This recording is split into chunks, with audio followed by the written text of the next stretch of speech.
Gravando. Olá, meus irmãos, a paz do Senhor. Esse é o seu programa Novo Alvorecer, um programa da Igreja Evangélica Assembleia de Deus, da Rua Princesa Isabel, número 52. E hoje nós vamos estudar a lição de número 3, que estudaremos no próximo domingo. E essa lição tem como tema: o despertamento renova o altar. O texto áureo está em 1 Reis, capítulo 18, versículo 30, e diz assim: Então Elias disse a todo o povo: Chegai-vos a mim. E todo o povo se chegou a ele, e reparou o altar do Senhor que estava quebrado. Verdade prática: Satanás jamais derrotará o crente cujo altar é constantemente renovado pelo Espírito. A leitura bíblica em classe está no livro de Esdras, capítulo 3, versículos 2 a 5, depois do versículos 10 ao versículo 13. Graças a Deus, estou mais uma vez aqui com o professor Joás. Professor, muito bem-vindo em nosso meio. E hoje nós vamos trabalhar uma lição muito importante para o nosso relevo espiritual, principalmente quando nós falamos de renovar o altar, reparar o altar, né? Falar de altar é bastante propício, né? Não é? Nos nossos tempos, né? Graças a Deus. Vamos lá então? Vamos lá. Antes quero mandar um abraço a todos os nossos irmãos, amigos que nos dão a honra de estar conosco em todos os programas, e nós somos gratos a Deus pela sua vida. Deus te abençoe de uma forma especial, e a nossa oração é que o Senhor abençoe você, toda a sua casa, todos os seus negócios, e que você seja uma bênção de Deus aqui nessa terra. Deus te abençoe.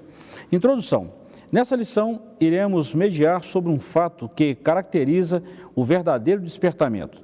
Trata-se da necessidade de que os homens passam a sentir de se chegarem mais perto do altar de Deus, a fim de estarem cada vez mais perto de Deus. Professor, nós vamos falar, enquanto na lição passada nós estudamos sobre o avivamento espiritual, agora nós vamos falar de um ingrediente que mantém esse avivamento em nosso meio. É reparar o altar praticamente todos os dias, constantemente, né? Isso, tudo começa no altar, né? Não tem culto sem altar, né? E se o altar estiver quebrado, não tiver em condições de uso, né, o culto não vai acontecer. Então é extremamente importante, né, a restauração do altar. Verdade. Primeiro começa no altar, né? Isso. E é bom lembrar disso, né? Quando a gente fala desse altar, né? Quando a gente fala do despertamento, quando a gente aproxima de Deus, a gente passa a olhar para a gente mesmo, né? E o altar é o lugar onde a gente está mais próximo de Deus, né? É mais perto de Deus, porque esse Deus que é fogo consumidor, né? Se nós nos chegássemos diante dele do jeito que nós somos, né? Chegasse diante dele do jeito que ele é, nós seríamos consumidos com certeza, por causa da santidade dele e por causa do nosso pecado. Verdade. Mas aí o que ele fez? Ele providenciou um meio para que nós pudéssemos nos chegar mais perto, né? Essa providência é o altar, né? Glória então, a Deus. Quando a gente está diante do altar, a gente está diante da presença de Deus, né? E sem o altar, por isso que não tem culto, porque nós estamos perto de Deus, é no altar. Verdade. Longe do altar não tem como se chegar a Deus. E interessante que desde lá do Gênesis, né, quando a gente vê o sacrifício, né, que Deus pede a Abraão do seu filho Isaque, isso já prefigurava o sacrifício de Cristo, e ali apresenta então o altar. E vamos falar assim, né, Cristo ele inaugurou esse altar, né, que nos aproxima de Deus. Sim. Ele foi o holocausto perfeito. Graças a Deus. E agora sim nós estamos perto mesmo, né? Verdade. Nós podemos chegar com confiança diante do trono, né? Glória a Deus. Vamos lá então, capítulo 1. O despertamento conduz o homem ao altar. Então nós falamos na lição passada do avivamento, e esse avivamento nos aproxima de Deus. Sim. E no altar nós reparamos a nossa vida, né? O altar aqui nós vamos falar muito da nossa vida. Os judeus sentiam a necessidade do acesso a Deus que o altar lhes proporcionava. O propósito que trazia no coração ao retornar do cativeiro precisava ser muito firme, porque estavam rodeados de inimigos cruéis. A Bíblia diz: o terror estava sobre eles por causa dos povos da terra. Por isso mesmo, o povo sentia que precisava do acesso a Deus através do altar. Este será o holocausto contínuo perante o Senhor, onde vos encontrarei para falar contigo ali. Bom, professor, isso já estava determinado na lei, que seria assim, e Deus, através desse momento, desse despertamento, desse retorno do povo de Israel da Babilônia para as terras de Jerusalém, novamente, né? Depois de 70 anos, eles sentiam essa necessidade de se aproximar de Deus através daquele culto, e o culto começava no altar, né? Que curioso esse verso 3, né, do capítulo 3 de Êxodo. Verdade. O terror estava sobre eles. Verdade.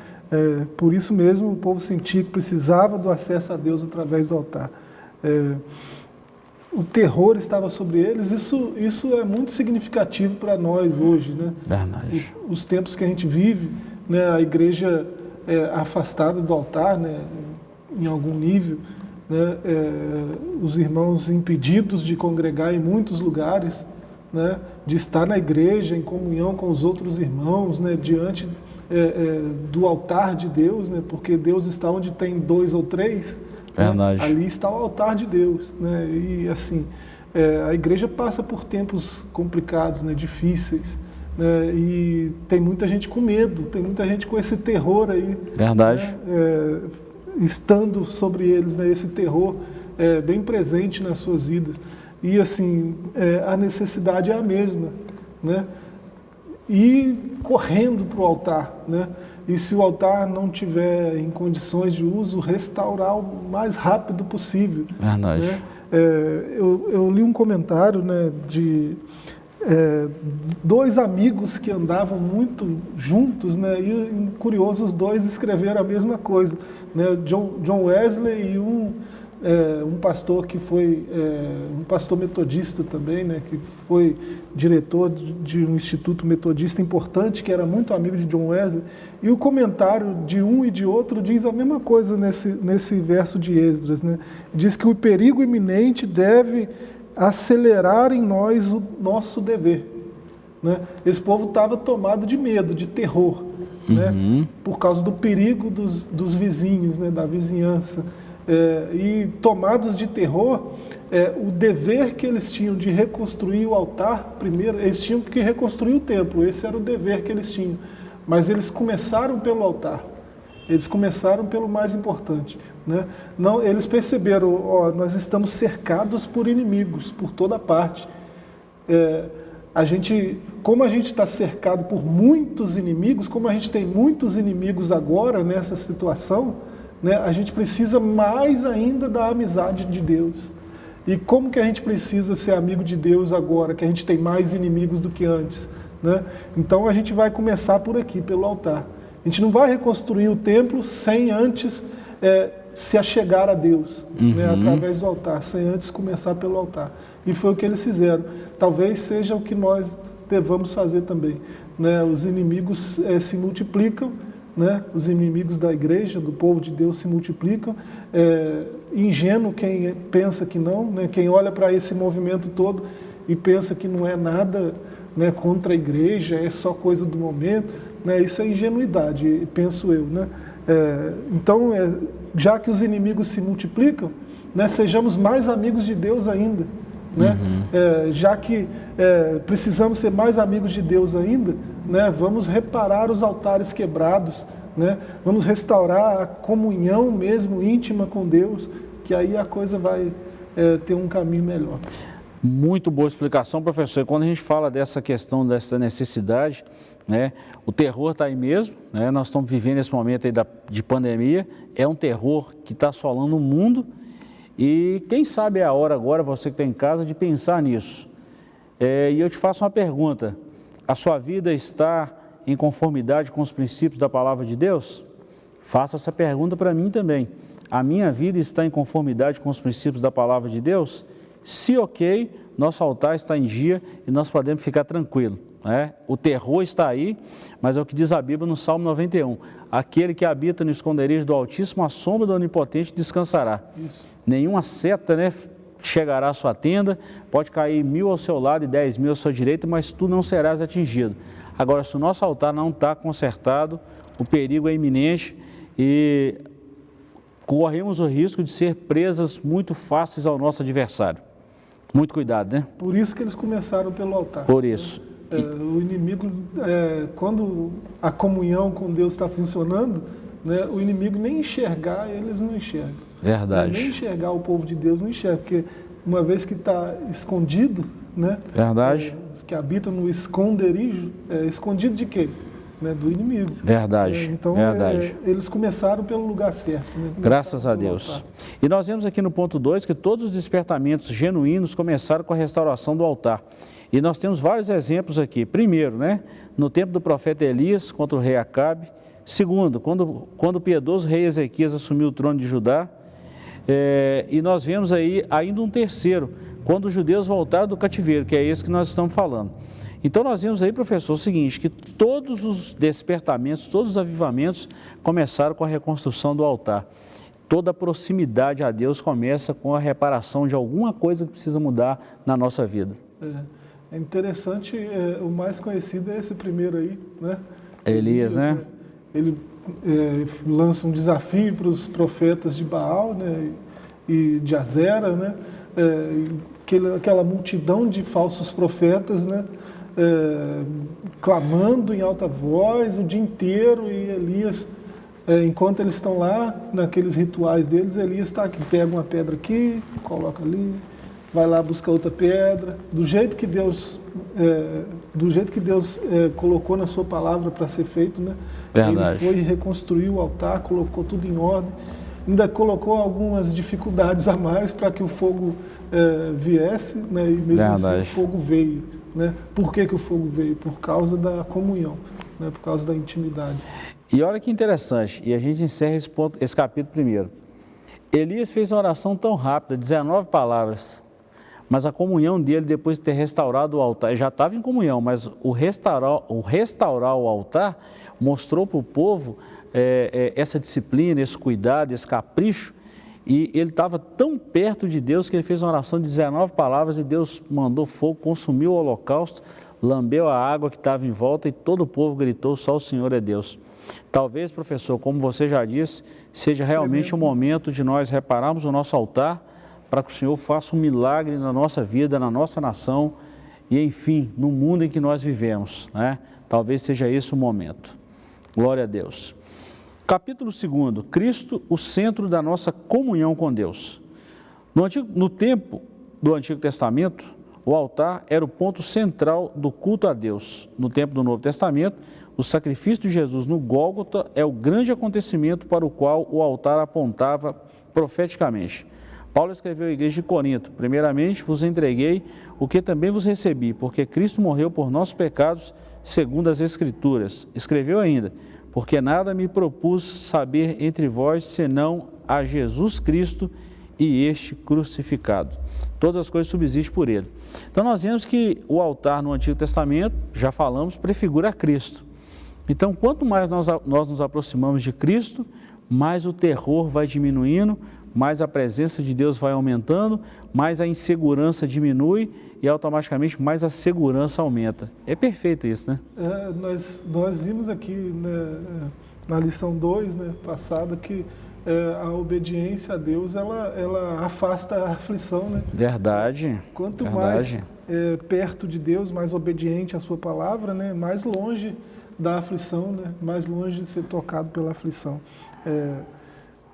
Entenda-se com isso, né, que não é isento de aflição, né? Verdade. Verdade. Os terrores são superados com mais força, com mais facilidade, né? Eu vou dar um exemplo, lá no Antigo Testamento, em Gênesis, quando a gente fala daquelas 10 pragas, né? O povo de Israel lá no Egito, as 3 primeiras pragas, o povo de Israel experimentou elas, sofreu junto. Mas na 4ª praga, Deus falou assim: ó, Faraó, a partir de hoje, eu vou separar o meu povo e o seu povo. Na terra de Gósen não vai haver problema nenhum, mas no resto do Egito o negócio vai ficar feio. Então a gente vê o cuidado de Deus, o capricho de Deus, a proteção de Deus para aqueles que se achegam ao Senhor.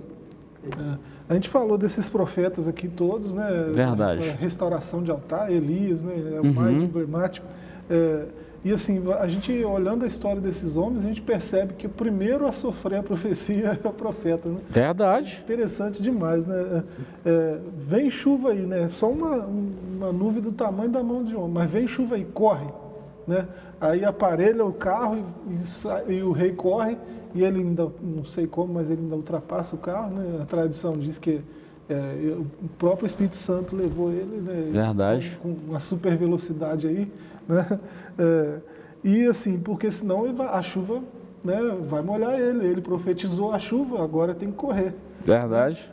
Depois vem fome e ele, se não fosse o cuidado de Deus, ele também sofreria fome. Verdade. Né? Teve que depender de uma viúva, né, depois para saciar a sua fome.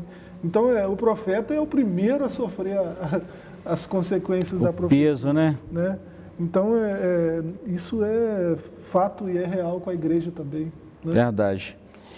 Professor, nós ainda estamos falando nesse capítulo que Cristo é o centro da nossa comunhão com Deus, e aqui nesse ponto 1, nós vamos falar o seguinte: toda a Trindade atuou ativamente na morte expiatória de Jesus. Primeiro, o Pai Celestial, antes da fundação do mundo, o Pai planejou a obra redentora com o sacrifício do seu Filho. E a gente vê isso em Efésios 3, versículos 6 a 9. Depois, Cristo, o Filho de Deus, entregou-se a si mesmo em oferta e sacrifício, e levou o nosso pecado sobre o madeiro, e padeceu para levar-nos a Deus. E por fim, né, o Espírito Santo, que também é Deus, ajudou o Filho a vencer todos os obstáculos que se levantaram contra ele, até chegar à cruz. Foi pelo Espírito eterno que Jesus ofereceu a si mesmo imaculado a Deus. Então nós vemos aí que esse plano de Deus de nos aproximar dele, né, isso envolveu as três pessoas, a Trindade. E a gente vê a cooperação, né, a ação de cada um deles e o quanto isso foi importante para nós nos aproximarmos de Deus. Eu acho interessante esse texto de 2 Coríntios 5, né? Muito bom. Vai dizer que o Pai, né, ele estava em Cristo reconciliando consigo mesmo a humanidade inteira. Muito né? bom. Isso é a Trindade em ação, né? O Espírito Santo estava com ele desde o começo até a cruz, e depois na ressurreição foi pelo Espírito que ele Glória a Deus. ressuscitou. Né? Então nós vemos a atuação da Trindade. Né? E como Cristo, aqui o ponto é que Cristo é o centro, né, da nossa comunhão com Deus. Mais uma vez a gente tem que falar, né? Nós vivemos tempos complicados. Né? Jesus foi tirado do centro. Verdade. E nós precisamos que ele esteja no centro novamente. Né? Então esse tempo é um tempo propício à reflexão, né? E a igreja precisa fazer isso, e a igreja precisa dar a Cristo a honra devida, né? O lugar central. Está escrito que ele tem a primazia de tudo. Né? Ele tem a primazia, ele é o primeiro. Verdade. Um quarteto que a gente gosta muito, né? Quem é quarteteiro admira demais, né? Desde Wayne Hooper até aqui, né? Os Arautos do Rei já cantavam, né? Que se ele não for o primeiro, então já não é mais nada, não passa de uma ilusão. Verdade. Porque ele o papel central, né? O ponto central, né? Onde tudo converge é Cristo, né? As Escrituras são sobre ele. Né, nós estamos aqui por causa dele, né, nós estamos fazendo o que estamos fazendo agora por ele, né, por causa dele, por meio dele. Nele nós existimos, nos movemos, né, dele somos todos nós, né, e tudo é para ele, por meio dele. Né, então Cristo não pode ser tirado do centro. Né, e assim, a igreja, né, dos nossos dias tem feito isso, né, tem tirado Jesus do centro para colocar outras coisas. Olha que interessante, você falou uma coisa muito interessante. Eu amo quarteto, amo Arauto Rei e amo demais esse hino que você acabou de falar aí. Uma certa feita, perguntaram para a filha do pastor Billy Graham, naquela época lá em 2001, naquele das Torres Gêmeas, foi 2001, né? 11 de setembro de 2001, naquela catástrofe lá, desastre lá das Torres Gêmeas. Pouco tempo depois perguntaram para a filha do Billy Graham onde estava Deus quando aconteceu aquilo ali. Perguntou assim num tom de desafio, né? Desafiando. E ela falou assim: Deus está no mesmo lugar, Deus está no trono do mesmo lugar. Agora, vocês tiraram Deus do lugar onde ele não deveria ter saído, das escolas, das casas, das igrejas. Foi uma resposta tão categórica e de fato é mesmo, Deus não mudou. Agora, nós em relação a Deus, né, Então a gente percebe essa mudança e quem sabe é a hora, professor, da gente repensar nisso aí, né? E voltar. Será que a primazia da nossa vida tem sido de Deus? Será que o primeiro lugar é de Deus? Ou será que tem outros deuses ocupando o lugar do Deus verdadeiro? Pois é. Alguém fala do nome de Deus ou algo relacionado à sua palavra hoje, né? Aí já vem alguém com algum discurso esquisito sobre o Estado laico, né? Como se fosse o laicismo francês, né? E não a laicidade francesa, e não o laicismo mesmo. Né? Nós somos um Estado laico, não laicista. Verdade. Né? Então não há problema em governante nenhum, em pessoa pública nenhuma manifestar sua fé, seja em qual Deus for. Né?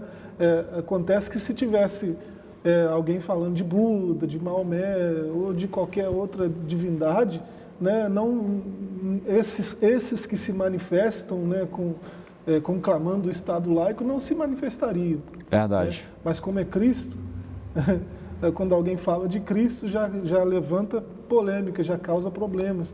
Embora pode ser essa pessoa um exemplo de cristão ou não, né? Qualquer um tem que ter o direito de manifestar sua fé.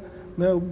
Embora o Brasil seja um país laico, né? Ninguém é proibido de cultuar a Deus nenhum no Brasil. Verdade. E é bom que continue assim, né? Que seja verdade, assim. Verdade.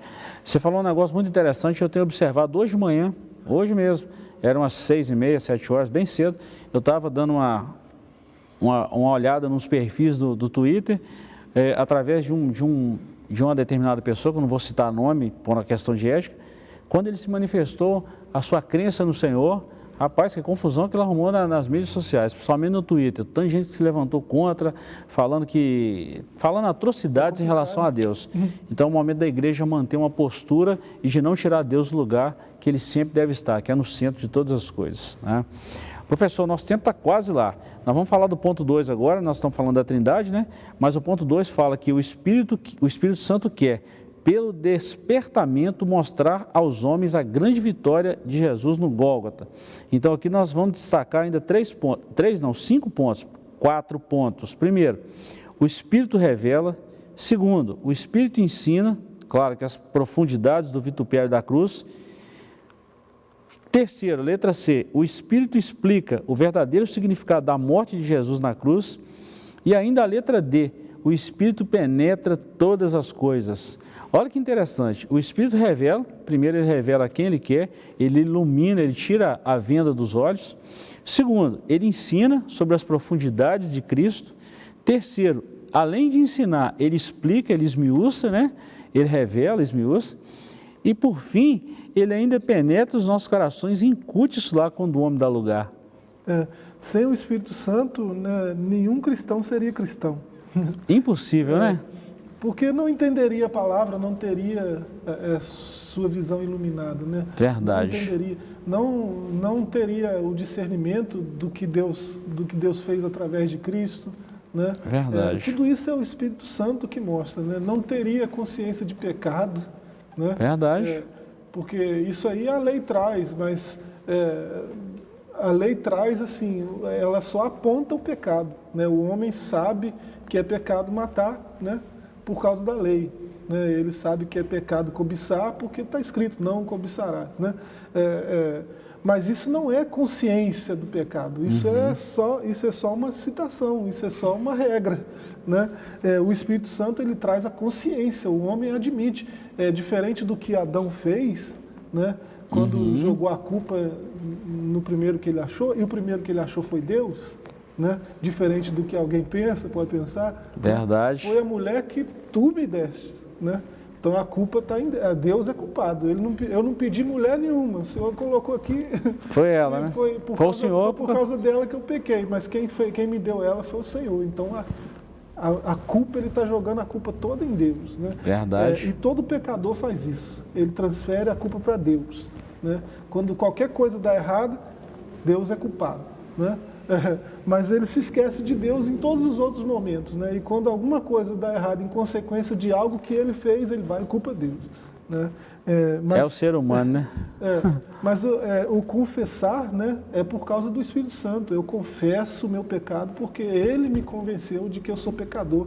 Né? Ele me convenceu que a culpa não é de Deus, não é do meu irmão, não é do meu pastor, não é do meu líder.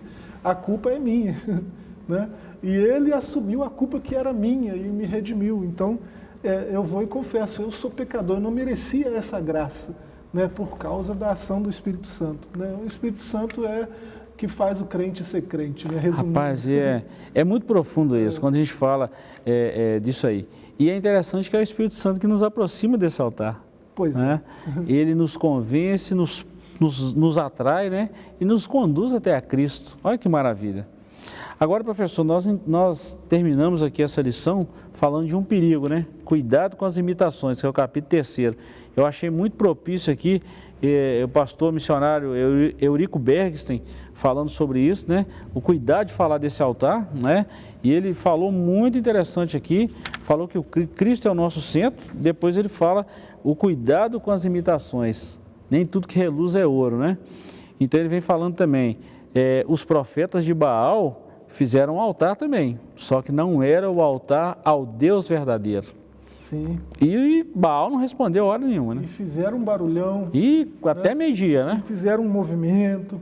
Né? Cortaram o corpo. E demonstraram uma disciplina, né? Uma disciplina, assim, espiritual, né? Uma disciplina religiosa muito grande, né? Se cortando, se mutilando, se machucando, né? Por causa do Deus deles, né? Um culto meio estranho, mas demonstraram uma devoção muito grande, né? Mas não é o jeito de cultuar, não é a aparência de sabedoria, né? Não é o movimento, não é o barulho, né? O que mostra um culto verdadeiro é se esse culto está sendo prestado ao Deus verdadeiro no lugar, né? Num altar verdadeiro. Né? Verdade. Qualquer falsificação, né, extrapola o que é a verdade de Deus, né, é complicado, né, não vai funcionar. E a gente até encerra isso, professor, falando que nós não podemos misturar o santo com o profano, não dá certo. E eu quero ler só um parágrafo aqui e a gente encerra. Também em nossos dias aparecem movimentos que são imitações baratas do verdadeiro despertamento. Muitos desses movimentos empregam técnicas avançadas de dominações psicológicas. Esses avivalistas ou os especialistas sabem com suas técnicas dominar o auditório e podem fazer o público rir, chorar, jubilar, pular, bater palma, etc. Sabe até imitar o batismo no Espírito Santo, ensinando o povo a falar em línguas. São, porém, experiências sem nenhum poder e sem a menor reverência. Complicado isso, né? Mas é verdade, né? O sujeito até fala em línguas, até induz o outro a falar, né, aquelas línguas que ele está falando. E assim, quem observa, o observador mais desatento, né, acha que aquilo é mover de Deus. Né? Aí passa aquele barulho todo, né, aquele que falou a língua, aquele que fez o barulho, aquele que... continua a mesma vida de sempre, né? Continua...